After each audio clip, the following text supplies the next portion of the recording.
Thank you to all of those who have joined us on time. We are going to give it just another couple of minutes before we get started. So we thank you for your patience.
Okay, ladies and gentlemen, to respect everyone's time, we are going to get started. First of all, thank you so much for joining us this afternoon as we feature Mona Lisa development in our May Commons.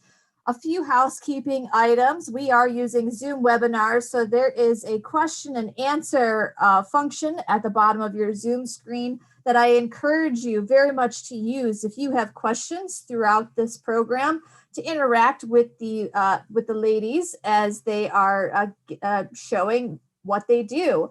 The chat feature is also available, but it's a lot easier to keep track of questions in the Q&A. So I really encourage you to use that. If you are experiencing any technical difficulties or have questions regarding other aspects of AIA Detroit programming or the continuing education regarding this program, you can use the chat function and message me privately. So that way we are not interfering with the program itself. We are so excited to welcome Elise and Monique. And with that, I am going to hand it off. Ladies, take it away. Hi, everyone. We are so happy to be here today. Definitely want to thank AIA Detroit for offering us this platform to share more about our story. I'm Elise. I'm Monique. And we are the co-founders of Mona Lisa Development. So we are a socially responsible real estate development firm here in Detroit. And so what that means for us is that, yes, we are a for-profit company, but we didn't build our company based on achieving a certain profit margin or financial gains. We really built our company based around a need to do development differently. We wanted to explore different models of rent and ownership, as well as community development and collaboration. And so we built a value system, and that is what serves as the guiding principles for our practice. So we are developers. All of our projects right now that we own are residential and are mostly focused in the Virginia Park community. We also are a construction company. We are licensed and insured residential builders in the state of Michigan. And we again do mostly residential construction, but have done a little bit of small scale commercial. And then we also have a consulting line of business where we offer project management support and community engagement support to other development projects across the city. This is where we touch some projects at a larger scale, multifamily multifamily and commercial, and work with community development corporations, as well as nonprofits and other like-minded developers in the city. Cool. So, that was a mouthful, but don't worry. We have time, and we're going to kind of walk you through not only what we do, but how we do it, so that you can, understand kind of what that means for Mona Lisa Development to do development, construction, and consulting.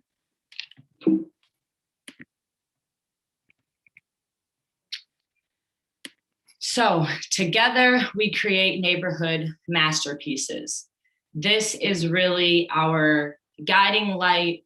Everything kind of comes back to this. We have it written in a chalkboard in our office. It's on the back of shirts that we have. It's on our website when you first go on there. And why? Like, what's so important about this sentence? Together we create neighborhood masterpieces. Well, within that is embedded kind of a lot of what Elise was alluding to. So together, we know that development is a team sport. Construction absolutely takes more than one person's skills and expertise and hands to make happen. On the consulting, we're working with clients to kind of help them either refine their vision, strengthen their vision, or be thought partners in that process. So it's really about kind of cooperation, collectivism, really working together to then create, innovate something that is different for neighborhoods. We're focused mostly outside of the core of the city. We really believe that the sustainable resurgence of the city and revitalization of the city will start in the neighborhoods. And a key word there is sustainable. People choose to travel to cities. They choose to live in cities because of the amazing, unique neighborhoods, among some other things. But we really believe that to be able to support folks who are here and want to stay here, and to support those who would be new to the city, that we need to focus our efforts on the neighborhoods and being able to uplift the community that's existing, the beautiful homes and architecture that are existing, and masterpieces. So as our name, Mona Lisa Development, alludes to, we are very focused on kind of being creative, art and design, and making sure that we're able to bring those masterpieces, those beautiful, inspiring aspects of development that I'm sure many of us on this webinar right now can all appreciate. We want to make sure that we're bringing those types of masterpieces, well designed, to the neighborhoods and to folks who and communities that may often get overlooked in terms of kind of having some extra thoughtful design, or just kind of some funky elements even. We're not doing any Home Depot special renovations over here. So, every detail matters to us. And, hopefully by the end of our kind of presentation as well, you'll be able to see, what we mean when we really say kind of together we create neighborhood masterpieces. And then just while we're on this page, Elise, do you want to tell a little bit more about some of those photos, what we're looking at? Yeah, so this space is what we call the Lynn. It is actually in LaSalle Gardens, and it is a beautiful two-family flat that was built in 1923. It was the second property that we actually purchased, and I would say that we learned a lot of our construction skills on this project. We are super lucky to be guided by my grandpa, who's a retired electrician and overall just very talented, handy person. And so when we first started renovating homes, he kind of jumped into action and started to teach us the name of the game. And so this space was formerly used as an Airbnb. We really enjoyed a lot of the preservation that we were able to introduce here in this space. We actually have some additional photos of it we'll show you all later. But there was just so many like lovely character pieces to this home, especially like the fireplace. And we were really focused on preserving those details and trying to kind of accentuate those with fun colors or furniture. So again, we actually were using the space as an Airbnb prior to the pandemic, but there was a need to kind of convert that space to long-term housing. And so right now we have some amazing residents staying there and keeping it cozy for, when we eventually turn it back over to Airbnb. And I just want to let everyone know that you're looking at all used furniture in this picture right now, from that like bright orange velvet couch to these amazing bronze gourds, pictures, whatever you would call these elements over here. Everything is used. And so we really know that there's also kind of more affordable, accessible ways to bring some of these beautiful elements to spaces. So here we kind of want to take you all back in time to kindergarten and share a little bit more about how we got to where we are, because our path to real estate development was absolutely non-traditional. Neither of us had any idea what it was when we were in college, or obviously before that. Monique and I met when we were 4 years old, and that was in kindergarten. This photo here on the left, I think, is from my 5th Chuck E. Cheese birthday party. And so, we met each other and just were instant BFFs. Kind of the misfits in our class. And so we joined forces, and we've always been known as this kind of dynamic duo since then. So we always had this entrepreneurial spirit. We knew that we wanted to start a company together. We threw around so many ideas as we were growing up, like a thrift shop, or who knows? We had many brainstorming sessions over the years, but ultimately, we found our path into real estate development. So, we actually both went to and graduated from the University of Michigan. I studied biopsychology and statistics. I was working in research in college. I thought I was going to go down the science path, but then when I, got to my senior year, I started learning more about public health, and I didn't really like the idea of being so isolated in kind of a lab setting. And so I started, looking for opportunities to work more in like community-based health programming. And so when I moved to the city, I worked for Eastern Market for a little bit, and then transitioned into a full-time position with Meridian Health Plan. And there, learned a lot of great skills as a project manager, but again, just wasn't totally satisfied working, in a space that kind of felt very corporate. And I also felt very removed from the city that I wanted to be more of a part of. And so it was kind of around that time that Monique and I started looking for some opportunities to purchase our first home in the city. And so, we started doing some of that work kind of after hours and on the weekends. And it was through that way that Mona Lisa Development was born. Yeah, so to back up a little bit there, because we do have some time with you all tonight, so we don't need to rush through this.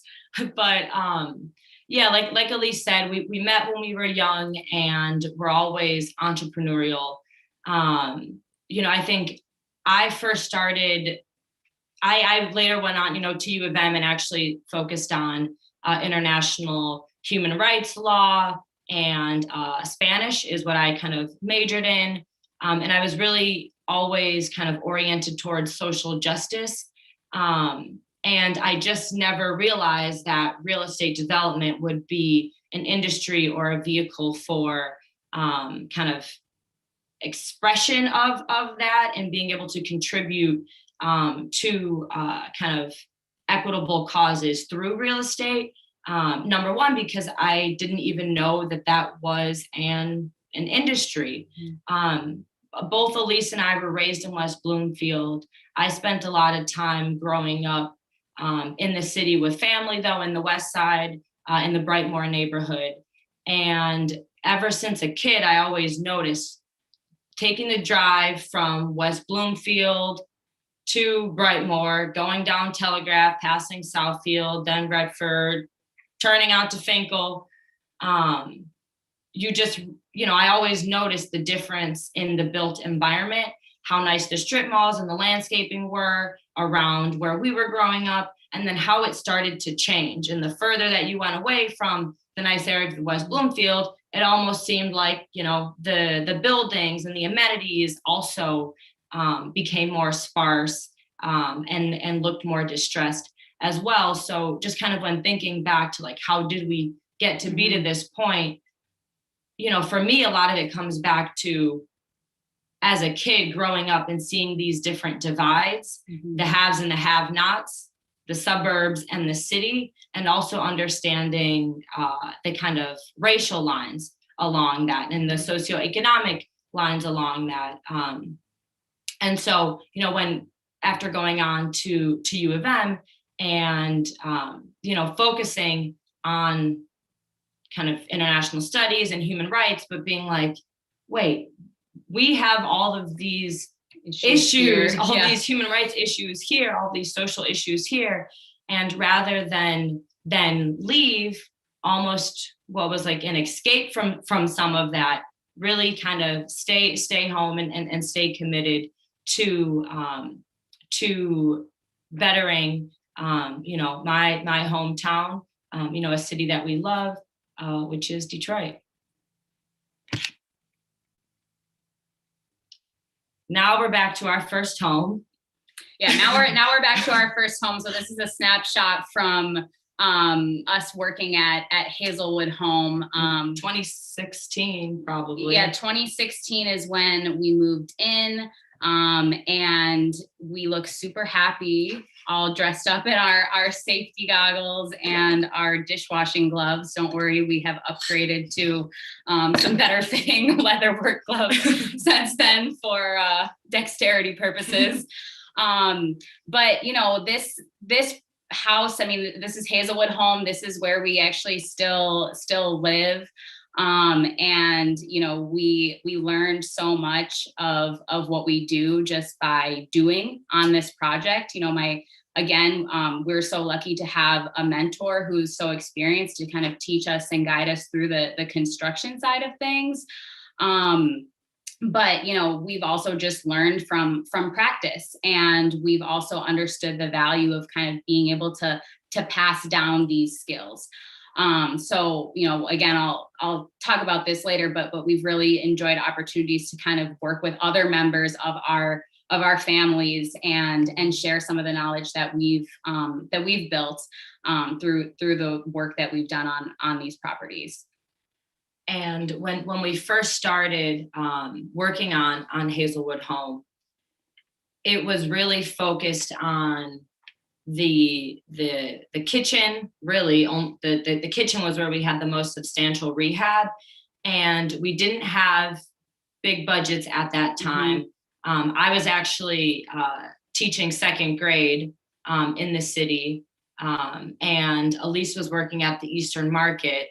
So we had modest income, and so we had a modest budget that we could then put into the project. And so for us, the way that we were able to achieve neighborhood masterpiece is by learning on the job, putting in that sweat equity, taking pride in the work that we do, committing weekends and evenings to actually learning and doing, and being really creative. And why not put blue cabinets? I had never seen blue cabinets, but might as well do blue cabinets, might as well try something different. And so that, for this property in particular, those have always been a big kind of selling feature for folks who are prospective residents.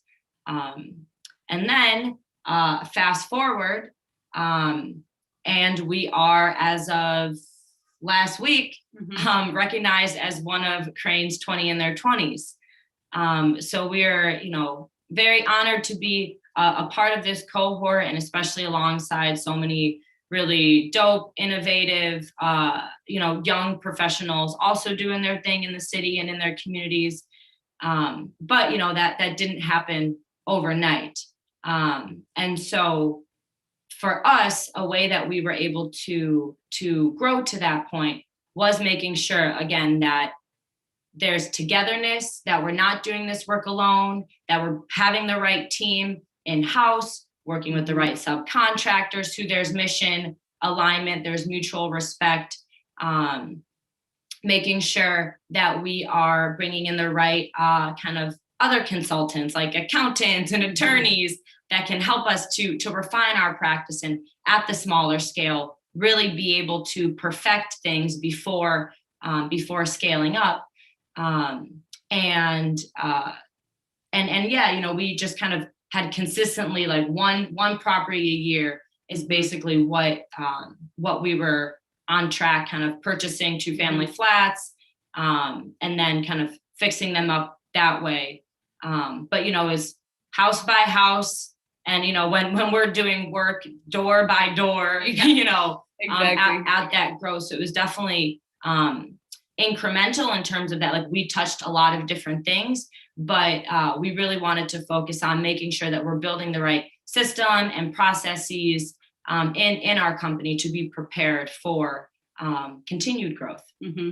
And just to give kind of a quick timeline on the company growth, in that picture on the left was 2016. So that was kind of just starting out, getting our feet wet, still working full time. We went on to, have a couple more years working full time for other folks. We needed that time to be able to, build up the investment we needed to make, both in time and financial investment in our company. And then it was in 2019 where we said, okay, we're ready. We need to pursue this full time, or else we really just won't be able to give the company like the attention it needs. It's growing, and it's something that we, have to put our full-time effort in to really see the vision through to reality. So here we are now in 2021, 20 in their 20s. So we could not do this alone. We have an amazing team behind us. And these are some of those folks. This is Gramps. So he's our construction guru. This is a photo from our most recent project that we're working on. And we built this cool little coffee bar. This is Aisha. She is our project manager. And we hired her at the end of last year. We were super excited to be at the point where we needed, someone full-time on staff to support all of our projects. So she has been an amazing addition to the team. And then we have this is when my family comes into play. Definitely, we're a family oriented business, and if we don't start out as family, we definitely, grow into family and strong community kind of working together. You spend a lot of time on these projects. And so that kind of closeness and kind of safe space and sense of trust and place and belonging is really important to us. So here in the middle, we have my cousin, Anthony, who is kind of the newest to our team. He is learning, and we're training, and we're figuring out how to train better. And it's just been really great to also have another set of hands and someone who's passionate about learning and growing alongside us. Then here I have my auntie Janika. She is a master mutter. She has a natural ability at this, and something that we would have never known. She puts those headphones on, she gets her podcast going, and she is just a machine. Mm-hmm. And then last but not least, we have Teresa, my cousin, who's responsible for all of our amazing social media and kind of a lot of our online presence. And every single person in this photo really does help to bring the team together. We don't have successful projects unless, our folks on the job feel successful. And that's something that, in our growth, we're realizing is, very true and important, and something that we are, as kind of owners of the company and kind of, leaders of Mona Lisa Development are trying to be very responsive to. And definitely, if any folks have any thoughts about kind of, expanding your team and things like that, we would definitely, welcome any opportunities to powwow about that, because, we really do center our work in people, both in terms of when it's getting done, who it's being done for, who is it impacting around it. And so, yeah, it's all about the people, not just about these spaces, the four walls, the technical aspects as well. Mm-hmm. And while we're on this page kind of talking about our team, we didn't feature all of these people here, but if you head to our website, you can see photos and business links to all of our support partners. We also, work with other small businesses to, support our legal needs, our accounting needs, and several other more. And we have built great partnerships with these other businesses in the city. So highly recommend. Just wanted to throw that plug out there. Moral of our story is say less, do more. We're obviously talking a lot right now, but usually we are, in between meetings at the job site. We much prefer to take a Zoom call from the site as opposed to be sitting in front of a computer. It's productive and gets our body moving. But yeah, you can study a lot of this stuff. You can kind of practice it. You can research it. But really, it comes down to doing it, taking that risk, doing something different, just being committed to it and going all out, believing in yourself and others. And that, believing that even if you don't have what you need right now, that if you start doing it and working towards it, that the universe will make a way. It will, all come together as needed. Mm-hmm. So I touched on this a little bit earlier in terms of what we do. And, we do development, we do construction, we do consulting, but it's less about what we do and it's more about how we do it. So there's some words up there. We do it resourcefully, we do it inclusively, we do it hospitably, creatively, and passionately. These are all like very actionable words that mean a lot to us, but we want to share more about those kind of through some examples that we have for you here. There's tons of development companies out there, a lot of construction companies and consulting companies, and we work alongside a lot of them, and they do amazing work. We've, even I had experiences working for other developers before, which was, definitely an amazing learning opportunity.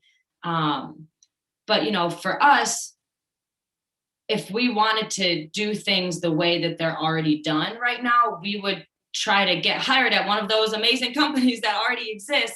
But instead, we wanted to really craft our own approach, really be able to live out a mission that's important to us, really stay true to being resourceful. We love thrifting. We love being able to find kind of unique pieces and use those for our projects. We couldn't have that opportunity if we weren't kind of behind the developments. Inclusively, we are creating opportunities not only for ourselves, but for our subcontractors, for everyone on our staff. We make those decisions in terms of like how we are being inclusive in our spaces. Hospitable. We just love having people over. It sucks because of COVID, obviously, as everyone can relate to. But that act of bringing people together and bringing people together in an inspiring space is something that, we feel like we're uniquely poised to be able to do. And especially when it's bringing people to spaces in neighborhoods that they may not have been connected with or kind of seen in that light otherwise. And, just kind of creatively doing things differently, working with a lot of different artists thought partners and helping us to push us to think beyond just the bottom line and not get so caught up in traditional rents or this and that, or just kind of get lost in conversations with lenders, but really be able to kind of refine that thinking, incorporate that thinking into more of a creative practice, which is really how we see our work as well. We're both creative, and it feels good to be able to kind of demonstrate a lot of that kind of creative energy and talent that we have on these real estate development projects. And, I hope that you'll be able to gather that we're definitely very passionate about our work. We're excited to kind of now start to get into a little bit more project examples and hopefully kind of demonstrate exactly that the importance of not what we're doing, not what your company is doing, but how you're doing it, and what sets you apart, what sets us apart from a lot of other amazing companies that are who are doing similar work. So this sign here is something that we have posted in all of our homes. It's kind of the ethos of the community that we want to build and bring and inspire inside our spaces. So it's kind of just that. Read this sign, period. This is it.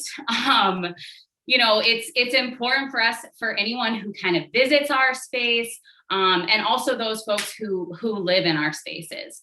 So when I talked a little bit earlier about kind of wanting to explore different rental models, and that's something that we looked at when we started creating homes for people to live in. And so what we established, we have a mix of different rental models. Some of them are rented out as a whole space, but something that we were really excited about introducing was collective dwellings for creatives, community builders, and emerging entrepreneurs in the city. And so, we kind of looked to ourselves once again and looked at, what do we want at this time in our lives? We're emerging entrepreneurs. We're working in positions where, maybe we're not making top dollar, but we're doing something that we're really, really passionate about. And we want to be amongst people who kind of feel that same energy. And so we, instead of renting out an entire 3-bedroom unit, we're renting out to individuals who want to live in a collective dwelling space. And so we were able to offer rents at a very quality, newly renovated space, which unfortunately a lot of folks who are, in the market might be priced out of, because a lot of the new rentals are at market rate. We're able to offer that at 35 to 45% area median income for the individual. So, it's affordable and it's a really, exciting and quality space to live in. So the way that we've kind of matched some people together is we take applications, we ask folks, just some basic lifestyle questions, but then also, how do they plan to engage with the community and really encourage that folks get to know their neighbors, enter with humility. And we've been really happy to see how everyone has kind of come together and, popped up bonfire jam sessions, with the neighbors. We have a resident at the Lynn who has an outdoor pizza oven. And so he makes homemade, like, custom pizzas for folks who come over on the block. So it's been really beautiful to see, us put kind of strangers together in a space and then see everyone kind of become a community and become, a family together. And so that's something that we've been really excited to facilitate. Yeah, whoever you are, whatever you are, we love you. We're here for you. Mona Lisa Development Spaces are open and a safe space for you.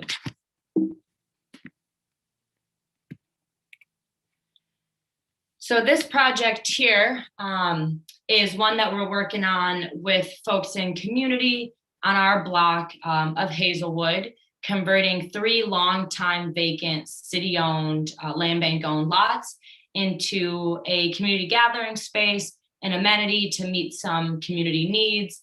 We're not the only entrepreneurs in Virginia Park community. There's tons of us, which is really cool. A lot of great creative energy. And, we want to be able to have a container where folks can kind of set up, sell some things, have some pop-up, flea markets or whatever we want to do. Also just be like a place to rest and gather, and outdoor kind of public gathering spaces that are really close by became, very apparent, the need for that we realized kind of as a community during COVID, when we were also trying to organize and provide certain types of supports for each other. So we're very excited about this project. More coming soon on that this summer, where we're going to start kind of implementing some of these plans. This project was also meant to just kind of show that, yes, city, yes, land bank, yes, folks in power, community does have the skills and the resource and the knowledge collectively to impact change. So we have carpenters on the block, we have, DIYers, we have master gardeners in the community. So, we're going to just kind of pick up and start getting this space going.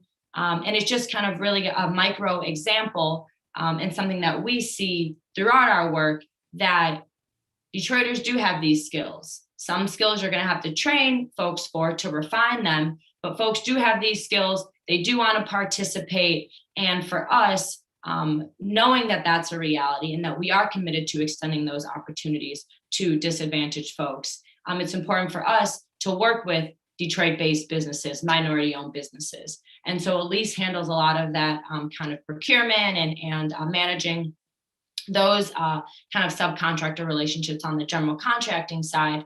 But yeah, we're proud to say that we work with over 95% minority-owned firms in our construction projects. Yeah, and I think just to add a little bit to that, we learned pretty quickly after working in construction that there is a whole lot of talent right here under our noses.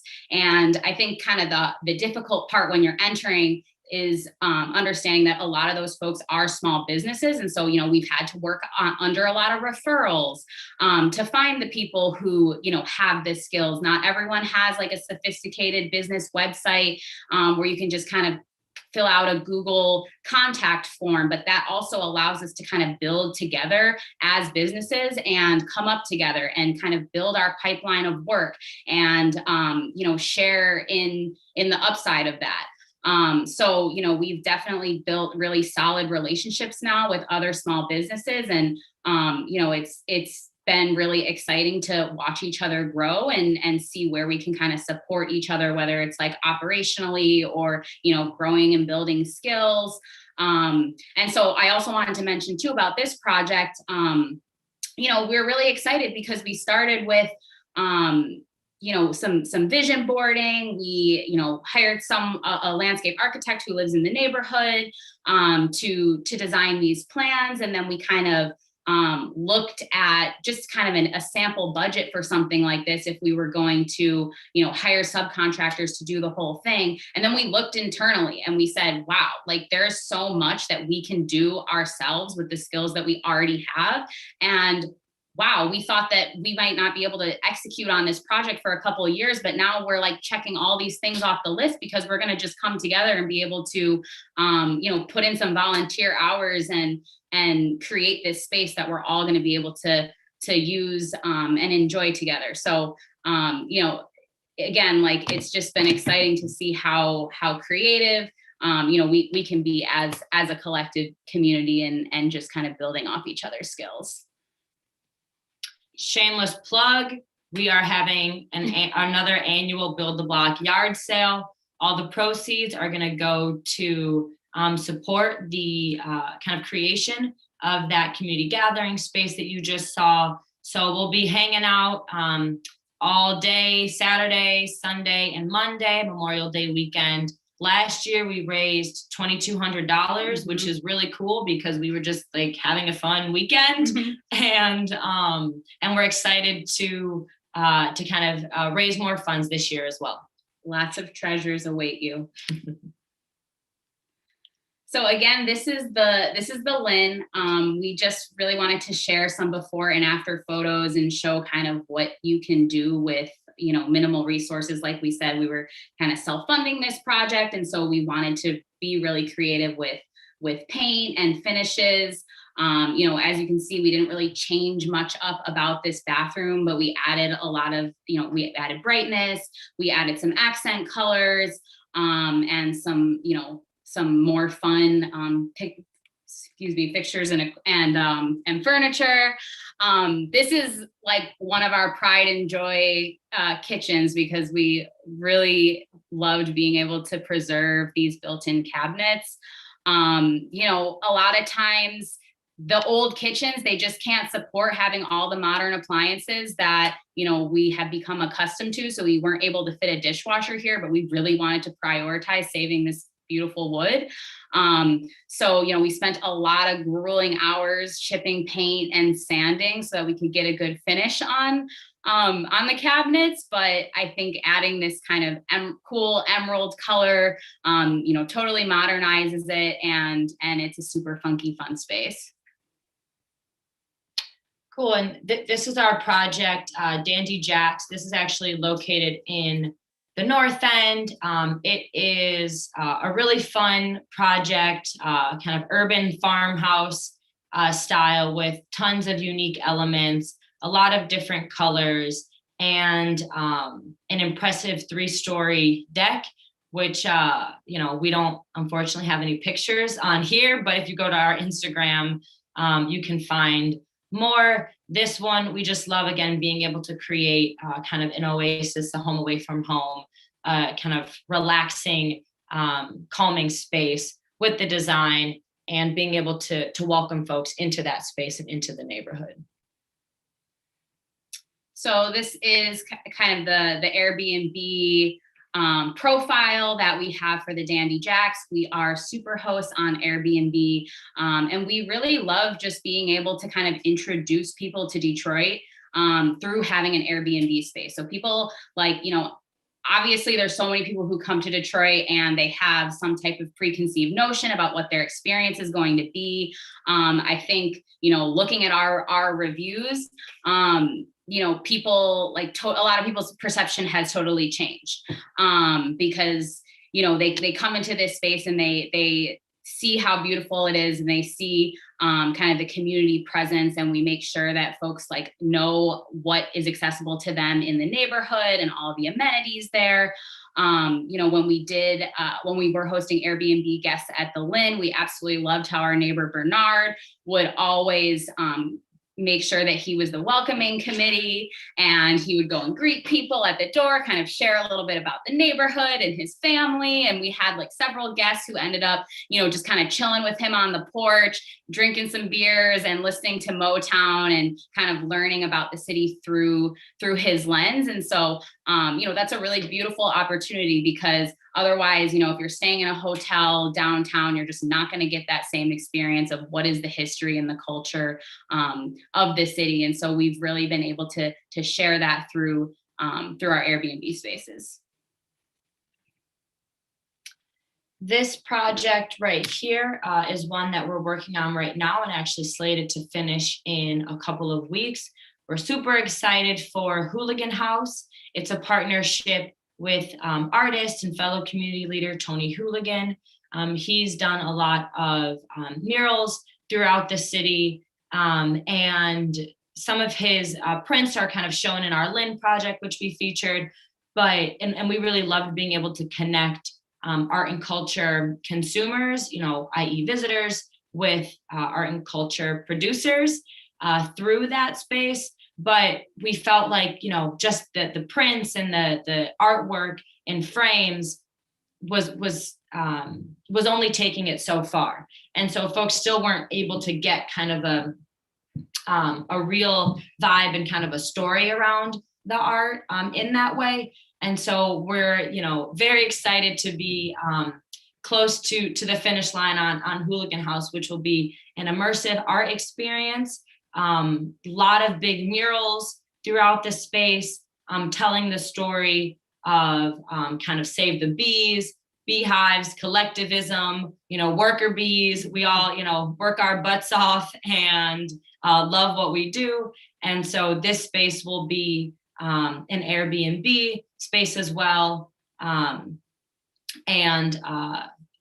We also are a month of design site for this project as well. So we don't have the official dates yet, but stay tuned for more of an open house so you can see more of this project and learn more about the partnership and all the folks and kind of thinking behind it.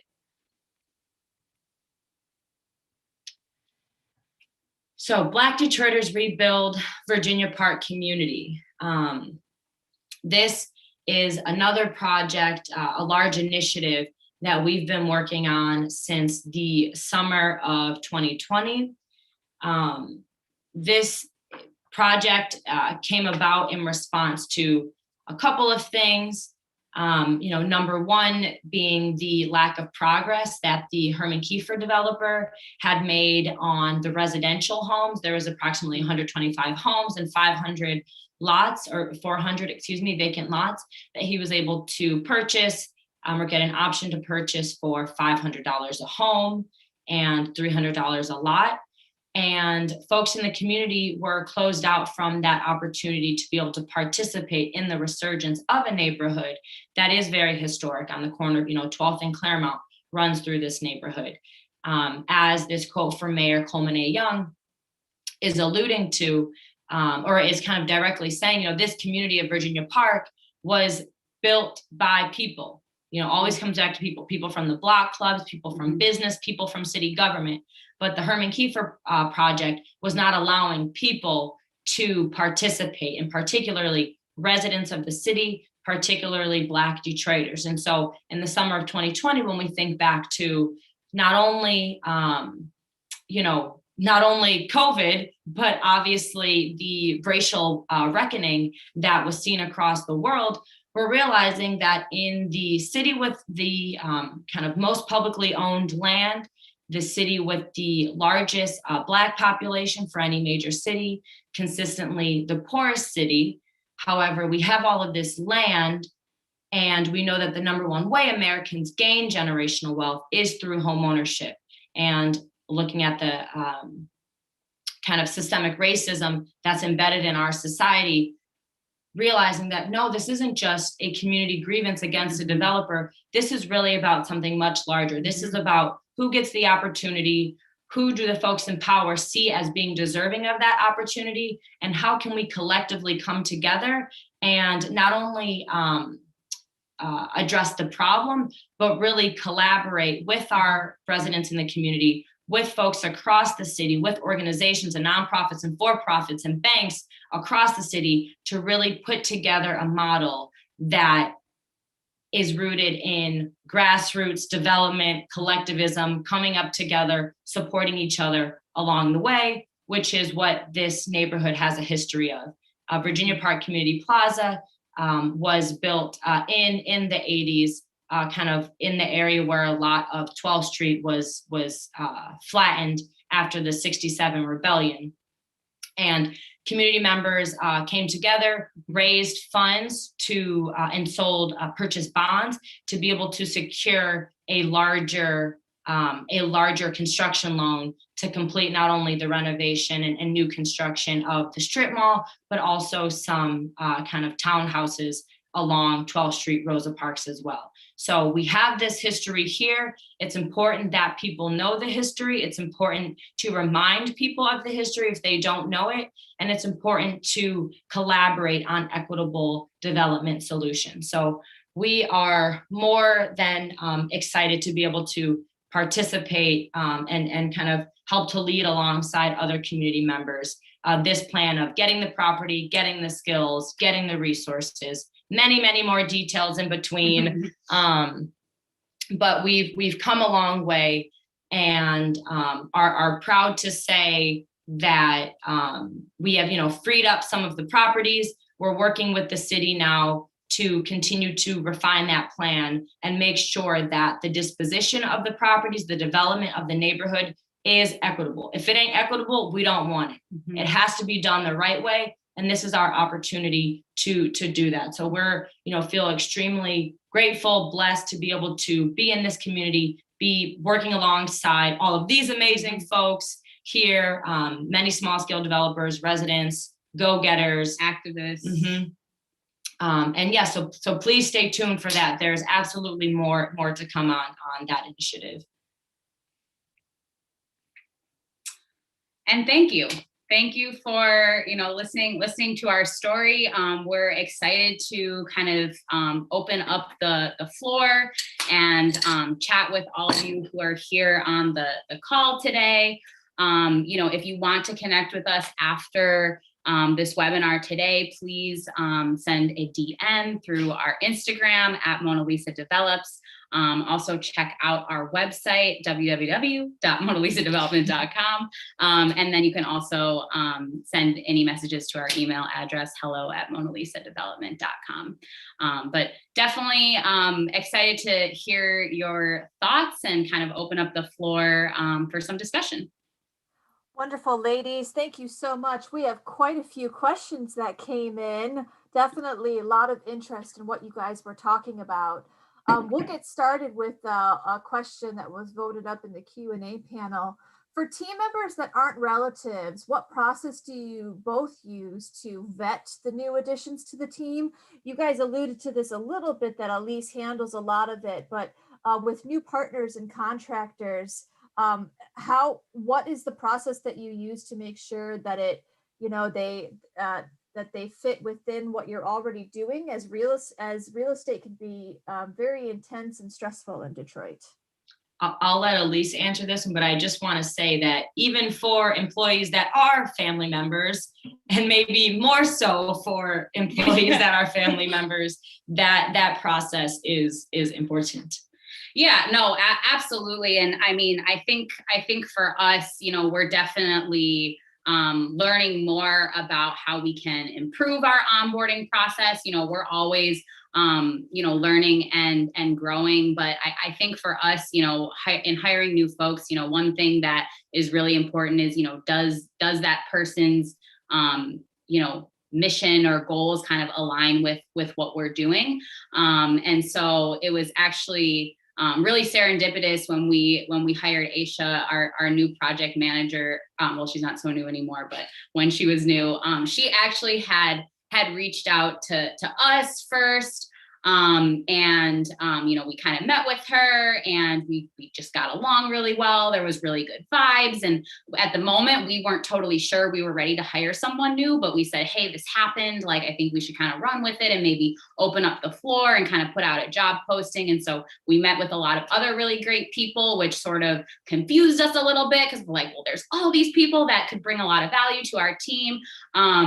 And that also made us think that, about how we had other needs, like beyond just this one position. But we ultimately went back to Aisha because she was that first person that we really just kind of connected with. So I think, like, in terms of growing our team, we are looking for that connection and that fit with, with our mission. And we really believe that, of the other skills that are needed can be taught and trained on.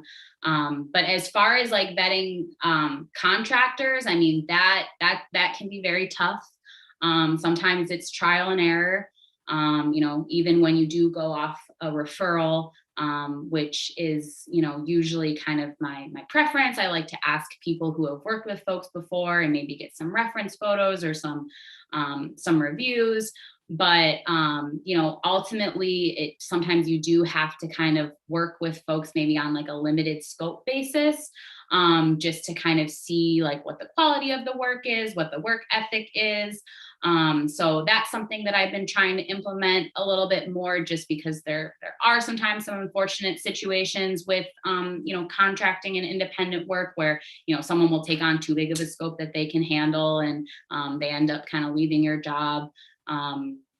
So, I think the best thing is kind of going through that process and kind of understanding what your needs are on a project, and being able to understand if that person can meet those. getting a little more into the weeds, how do you handle construction costs? Were you able to secure SBA loans and grants? And in sort of the same vein of thought, like, can you talk about the rising material costs and how you're able to mitigate that in your work? Yeah, so everyone is kind of dealing with this in construction across the board, and it's definitely been tough, like, especially as we all know, the lumber costs are like increasing pretty much daily. So it has been tough. I'm seeing some costs increasing on the projects that we've actually just started in our neighborhood. But actually, luckily, it hasn't been so significant. We kind of had locked in some rates with the subcontractors that we're working with, so it's somewhat stable. Like, I'm seeing maybe each trade coming in at maybe a couple $1,000s more because of the increasing material cost than it was last year. So I think we're definitely seeing increases. It's less significant on the smaller residential scale because of the size of the projects. We also do, self-perform a lot of the finishing work on our projects. So that has been helpful in kind of stabilizing those costs. But there's really not a lot that we can do about the rising material costs at the moment.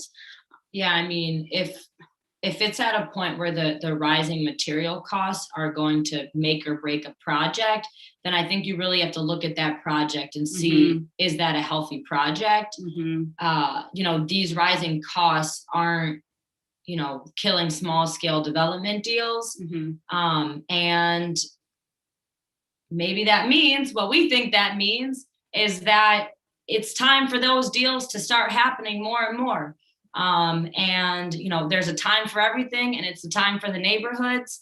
And, you increase some costs somewhere, and then you figure out how to reduce costs in other places as well, so that you can figure out if you need to compromise, or adjust the return that you were expecting, versus just, being resourceful and making it work with what you got.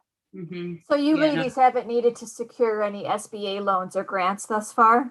So we did actually receive an SBA loan last year, as well as a grant. And we also received an Elevate grant last year through FHLBI. Federal Home Loan Bank of Indianapolis. Good, because I did not remember that whole acronym. And so, yeah, we applied. It wasn't actually a pandemic related grant. It's a small business grant that is open every year. There was a large pool of applicants, and we were selected as one of the 25 winners. We won $25,000 that we were able to use on construction costs on one of our projects. And then we also had a budget in there to use for workforce development training. So we were able to pay some of the folks that were, that we showed earlier, that were on our construction staff during their training period. You both are an anomaly in construction and real estate fields as young women. How can more people get involved? What advice do you have for other young women starting out? Say less, do more, period. Really just put yourself out there, apply yourself to whatever the opportunity is that's in front of you. Elise and I got our start because there was an opportunity for us to get a Detroit home mortgage, to be able to afford to buy a 2-family flat, with a lot of residential, or lenders consider residential projects to be 1 to 4 units. So it allows you to have a place to live, but also be able to rent out a space, all at homeowner interest rates. So that was the opportunity that was presented to us. We both kind of went through the Building Community Value Real Estate Development Training Program, which we didn't talk about here. That's an ongoing program. We still manage that program in partnership with Building Community Value. and it teaches Detroiters the nuts and bolts of real estate development. So that's an opportunity for folks to apply themselves, get in the network of small scale developers in the city. I also worked for the platform. I worked for Shelbourne Development on market rate deals, on commercial, mixed rate, historic, a lot of different things. I was a teacher before. So it's about learning while doing extra kind of research if you need to, going to extra seminars if you need to, talking to as many people as you need to feel inspired or well equipped enough to be able to kind of enter those spaces. But I would say don't overthink it. Just do it. Look at kind of your network, look at what you're seeing on social media or what your neighbor's doing or who this person's doing. And if you really do want to get involved in the trades or get involved in real estate, apply yourself to those opportunities that are on the table. And when you open yourself up to that and you fully kind of, commit to that, then other opportunities will certainly come knocking. Yeah. And I think just to add to that, I mean, Monique said it very well, but just get in where you can fit in. As we said before, development really is a team sport. There's so many different skills and different expertise that are required on every project. And so there's just an opportunity for whether you're creative, you're a designer, you're a numbers person, you like working with your hands, try it out and see what kind of jives well with you. And again, there's such a supportive network of people who do work in development in the city. There's like more than enough people who are willing to always share advice and mentorship and their experience. And so just kind of, entering, getting to know people and learning about what people do and what you can contribute. Just do it. Can you guys talk a little bit further about any hurdles that you faced while you were getting Mona Lisa development up and running? Yes. Mm-hmm. There's many. Yeah. I think, one of the hurdles is just kind of figuring out what you have to do to get paid and pay the bills and get the projects going before you have larger loans. We actually secured our first construction loan to complete the rehab of 4 units this past year. And so before that, a big hurdle was access to the capital to be able to complete the homes. Like we talked about earlier, we were taking our paychecks and putting them into the home, giving all of our money to Menards and Home Depot, just giving them all of our money and putting it into the space, which allowed us to do some great things and be able to own a property free and clear. Mm-hmm. But it didn't allow us the ability to scale or to be able to work quickly enough for it to make sense to kind of build a business around that. So I think the more that we started to understand that we really wanted to commit to this work, just understanding that that landscape of funding options, understanding the importance of us having 3 different companies to be able to be flexible and adjust to kind of market trends and demands and crises as they arise.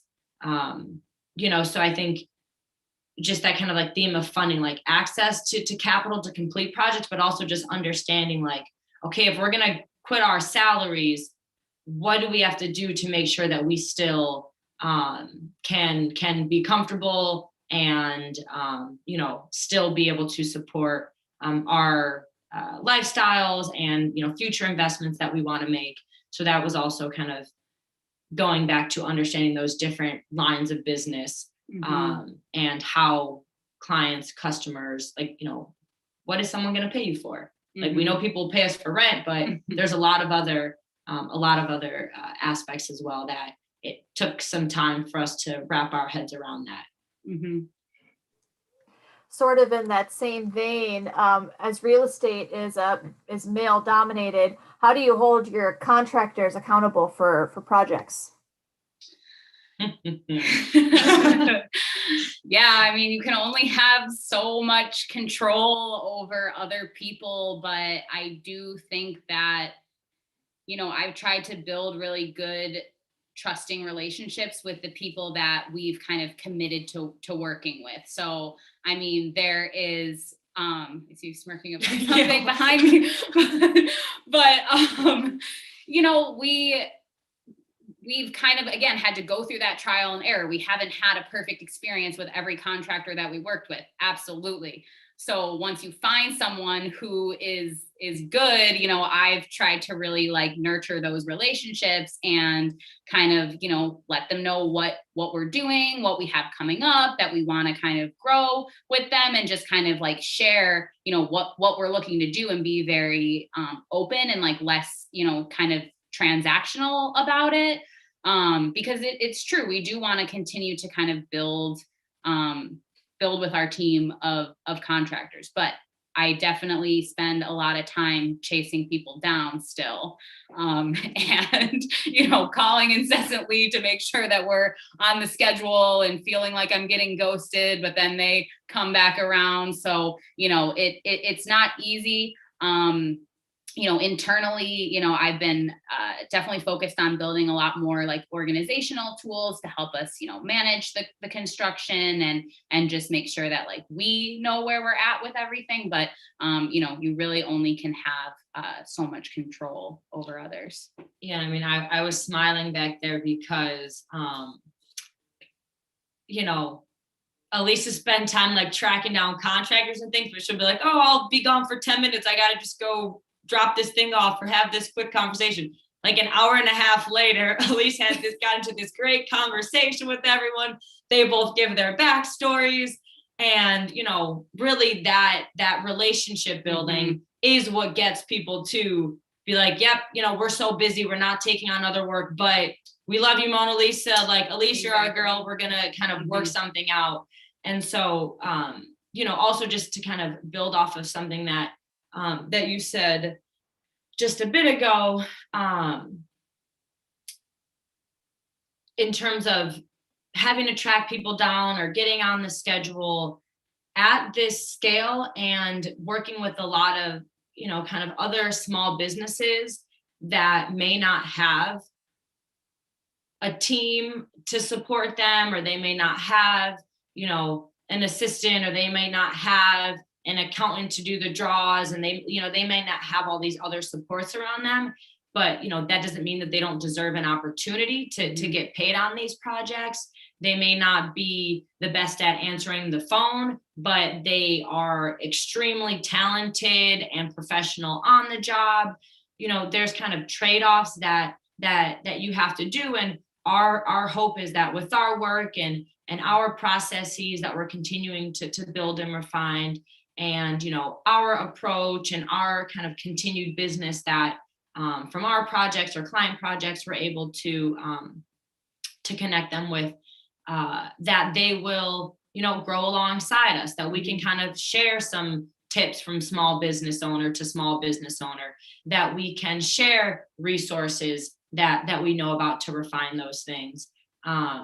It's part of the process. It could be easier for us potentially if we just went with all these long established firms that know how to cross their T's and dot their I's on every draw request, pay application.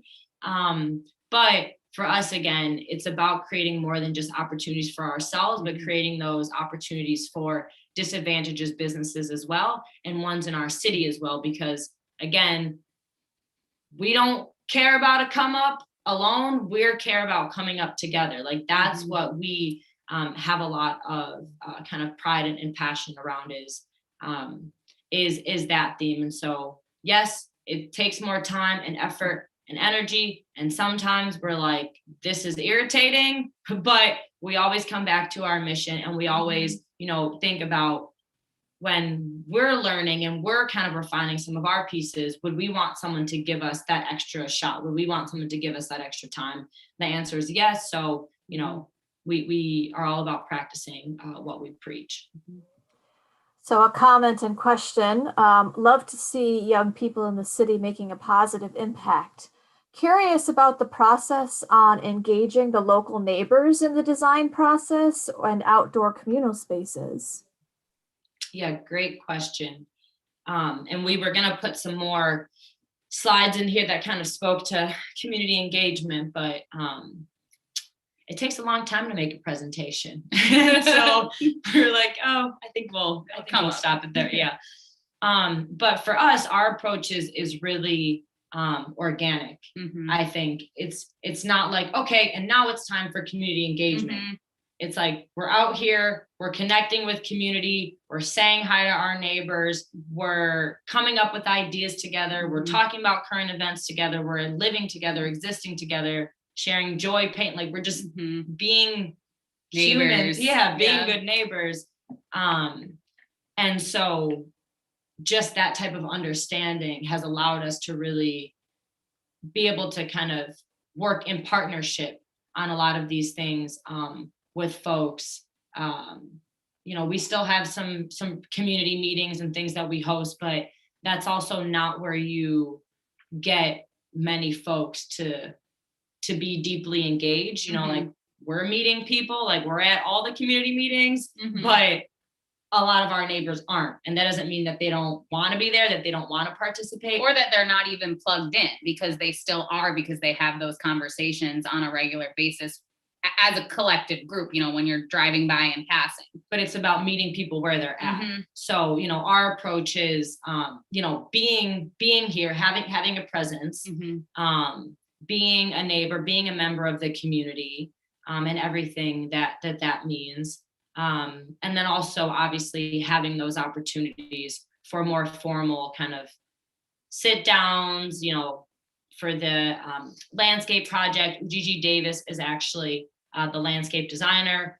She's amazing and came up with some great concepts that was, based on some community engagement sessions that we had where neighbors were able to share their thoughts. And so that piece is important as well, because we don't want this knowledge of development to just be had in our brains and the brains of our team.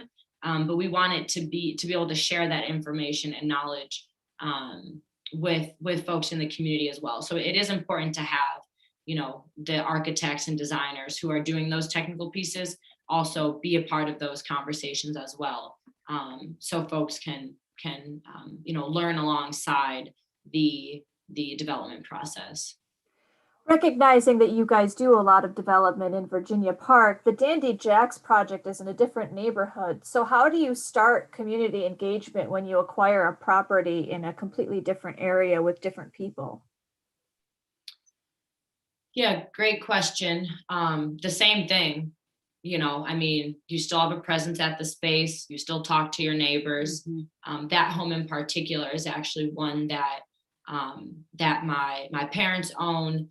And my mom was like the design guru behind that one. And, she's just always talking to all of the different neighbors. I go to the local community meetings. Both of my parents, also attend. I think too, really like having that presence on the site. Yeah. And like, people want the homes rehab.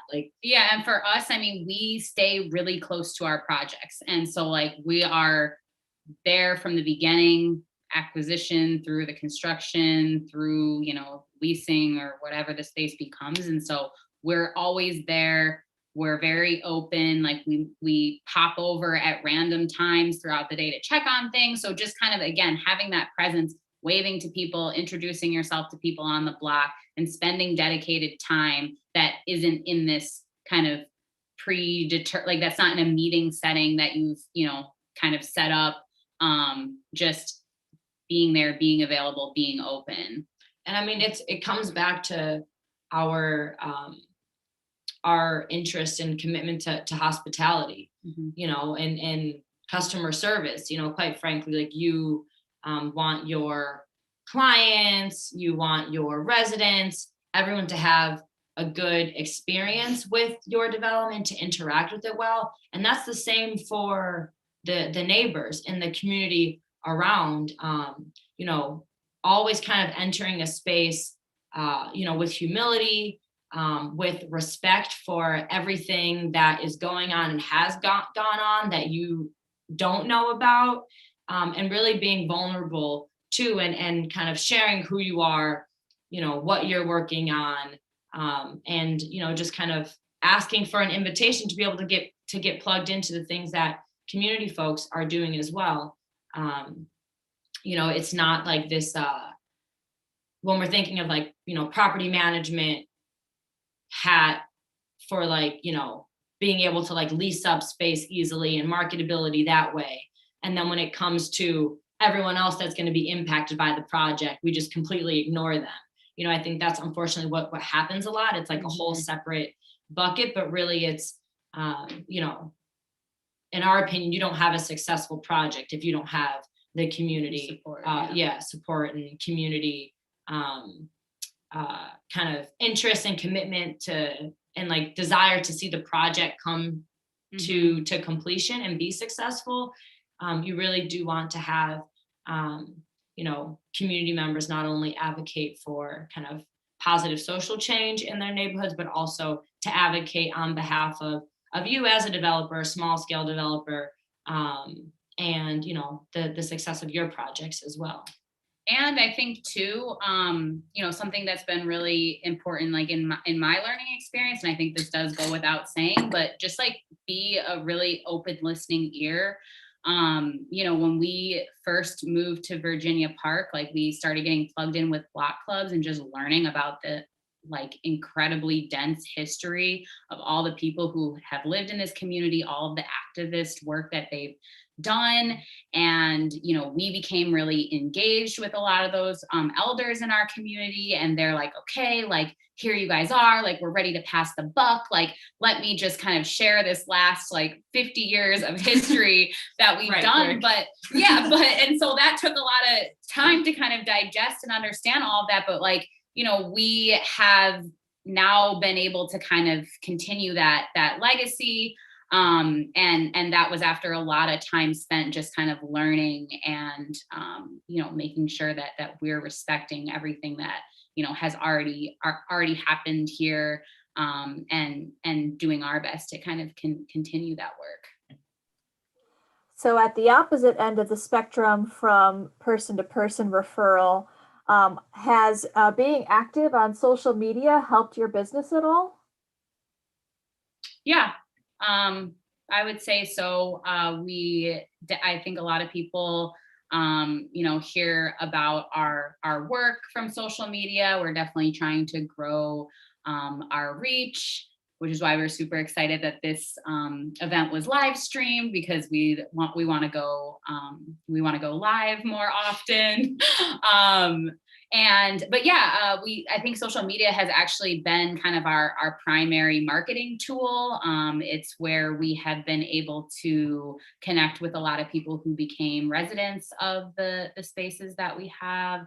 I think a lot of folks kind of learn about our construction capabilities from social media. So it's definitely been a great tool to, engage with people who are interested in what we do. Yeah, and I mean, at this point, it's all good problems to have for us, but we definitely have more interest in, more folks who need support on their projects than we have capacity to do. And,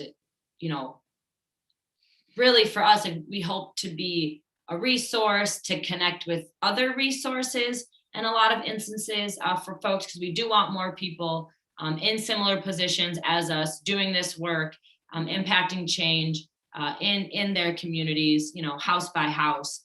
But for us, we're more focused on kind of doing some of our own developments and in the future focusing on those efforts as opposed to so much client work. So it's been helpful for our business because we've gotten a lot of interest, but we're actually at a point right now where more of our time and energy and kind of resources will be spent on our own developments.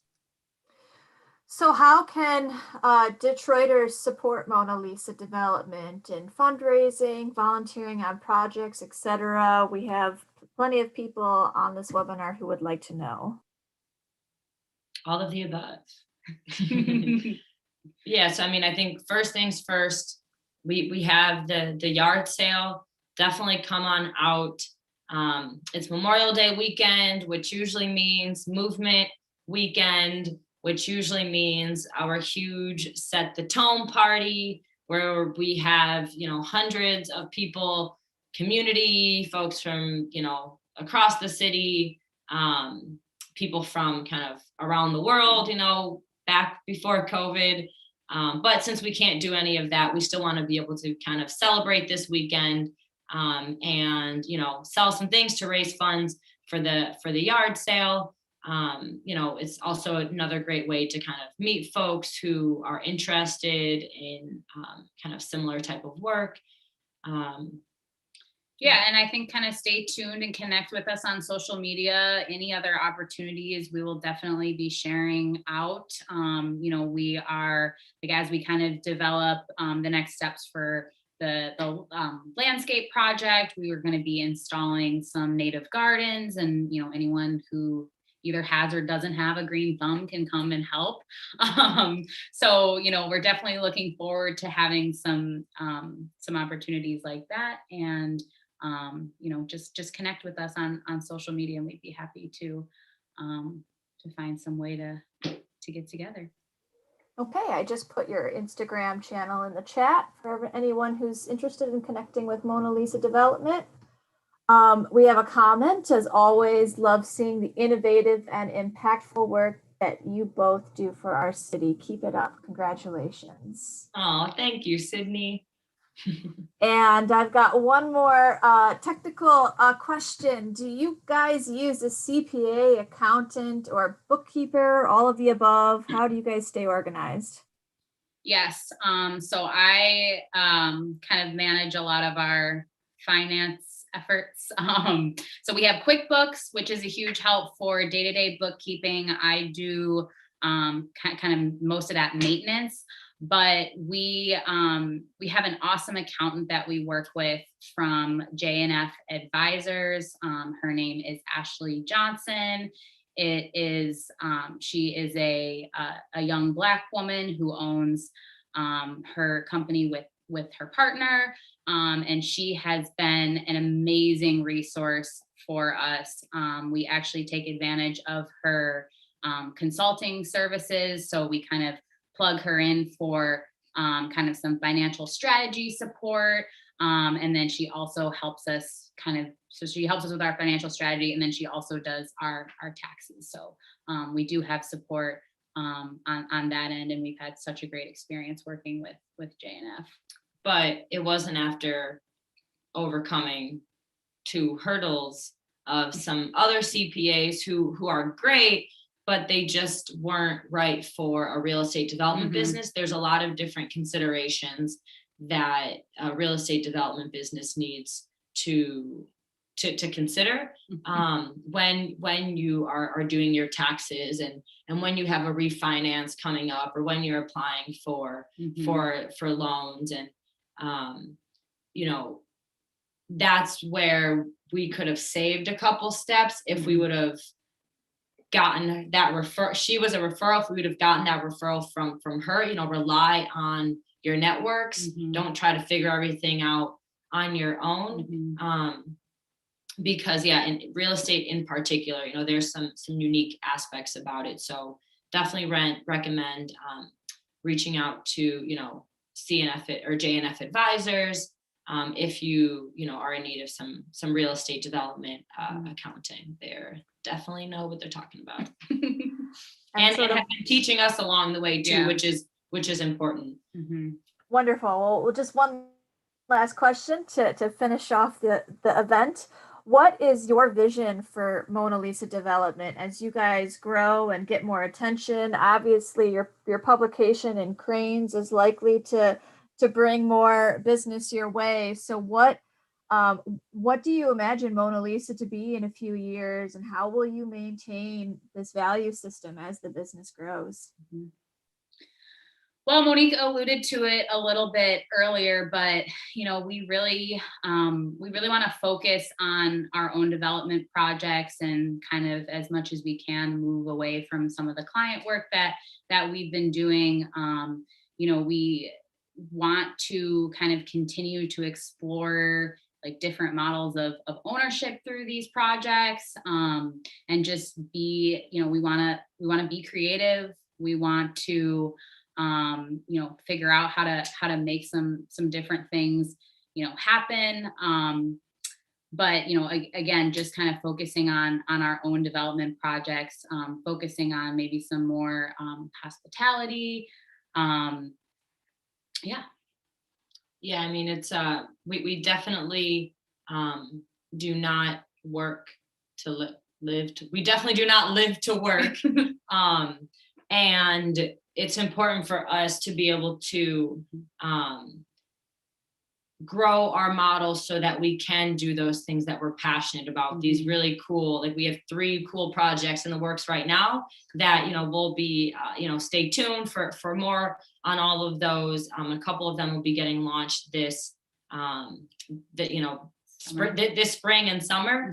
And so, really being able to focus on doing the projects that we love, that we're passionate about, and creating unique models where there may not be too many precedents for it before, but being able to find the value, both the social value and also the economic value. We do run a business, of course, but we still know that there's ways to make money and do well by doing good as well. So we're just looking forward to be able to get more creative, show our process more, be more present on our jobs, and continue to have fun with it, and yeah, just be us and do us as well. We're excited for continued growth and what's next. Well, thank you, ladies. I will end this on one closing comment from Victoria.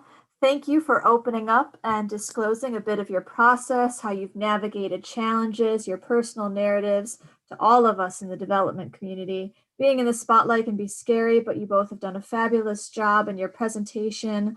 I love, love, love the end results and look forward to seeing your expansion in Detroit and beyond. Well, we're blushing. Thank you. Oh, it's like you guys have known each other a while. All right.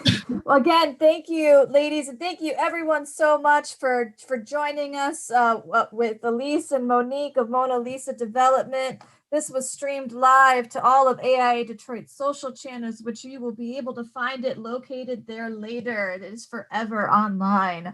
So thank you again. We hope you all have a wonderful evening, and we wish you the best of spring and summer to come.